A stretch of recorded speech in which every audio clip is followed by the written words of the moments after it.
Number of Ukraine refugees passes worst-case UN estimate. The UN Refugee Agency says more than 4 million refugees have fled Ukraine since Russian troops invaded the country. MEDYKA, Poland. The number of people who have fled Ukraine since Russian troops invaded has surpassed 4 million, the United Nations reported Wednesday as shelling continued in places where Moscow had vowed to ease its military operations. I do not know if we can still believe the Russians, refugee Nikolai Nazarov, 23, said as he crossed Ukraine's border into Poland with his wheelchair bound. Despite Russia's announcement during talks on Tuesday that its forces would ease their assault near Ukraine's capital, Kyiv, and elsewhere, Nazarov said he expects more escalation in the country's east, including the city he and his father fled. That is why we cannot go back to Kharkiv, he said. We are afraid of a new phase of war in eastern Ukraine. Nazarov, like other refugees interviewed by the Associated Press, echoed the opinion of Ukrainian President Volodymyr Zelensky. In his nightly video address, Zelensky said that given what was happening on the ground, there was no reason to believe Russia's statement about reducing military activity near Kyiv and in Chernihiv, a besieged northern city. We can call those signals that we hear at the negotiations positive, Zelensky said in his address to the Ukrainian people. But those signals don't silence the explosions of Russian shells. For Diana Konstantinova, a 45-year-old accountant from Vinnytsia in South Ukraine, Russia's promise to scale back its attacks is not a signal she can safely return home. I do not believe in a truce, said Konstantinova, who fled to Romania with her 8-year-old son a month ago.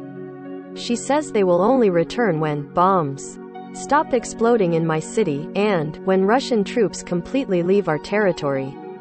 Elena Litvinova, a 33-year-old accountant from Mykolaiv, is also skeptical of Russia's promises and will only head home with her 2 young children when our president says that the war is over. During the negotiations, the city administration and children's educational institutions where my children studied were destroyed, she said at a refugee center in Romania's central city of Brasov, where she says they will stay until the war is over. It's still very scary. Every day we get messages from home that there is shooting and bombing. Olha Kovalova, who arrived in Poland with her 2 children, said she didn't trust Moscow because it had failed to fulfill earlier promises made in the framework of 2014 and 2015 agreements aimed at ending fighting between Russia-backed separatists and Ukrainian forces in the eastern Donbas region. The Minsk agreement is not working, so how can we call it peace talks if they are shooting and bombing our sites during and after the talks? Kovalova said, there is no trust in Russia, but also I hope for peace and calm, but unfortunately this is the situation. The UN Refugee Agency, UNHCR, said Wednesday that more than 4 million people have left Ukraine since Russia launched its invasion on February 24 and sparked Europe's largest refugee crisis since World War II. That number exceeds the worst-case predictions made at the start of the war. Half of the refugees from Ukraine are children, according to UNHCR and the UN Children's Agency UNICEF. I think it's a tragic milestone, Alex Munt, the UNHCR Senior Emergency Coordinator in Poland, said. It means that in less than a month or in just about a month, 4 million people have been uprooted from their homes, from their families, their communities, in what is the fastest exodus of refugees moving in recent history. More than 2.3 million refugees from Ukraine entered Poland, but some have since traveled on to other countries. A small number have returned to Ukraine, either to help in the defense against the Russians or to care for relatives. More than 608,000 refugees have entered Romania, over 387,000 have gone to Moldova, and about 364,000 have entered Hungary in the last 5 weeks, UNHCR said, based on counts provided by the governments of those countries. The situation inside Ukraine is spiraling, UNICEF Executive Director Catherine Russell said in a statement Wednesday.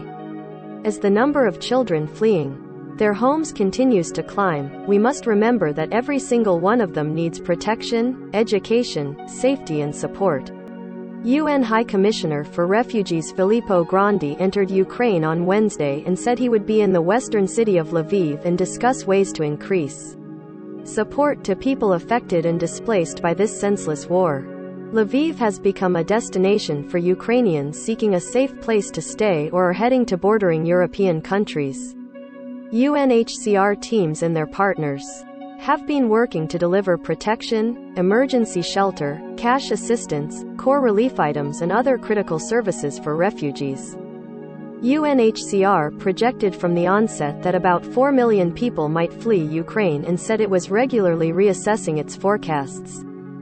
Aid workers say the number of people fleeing eased in recent days as many residents awaited indications of the direction the invasion might take.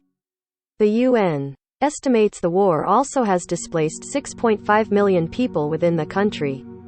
The International Organization for Migration, which tracks not just refugees but all people on the move from their homes, reported earlier this month that more than 12 million people are estimated to be stranded in areas of Ukraine under attack or cannot leave because of security risks, the destruction of bridge-sand roads and a lack of information about safe destinations and lodging.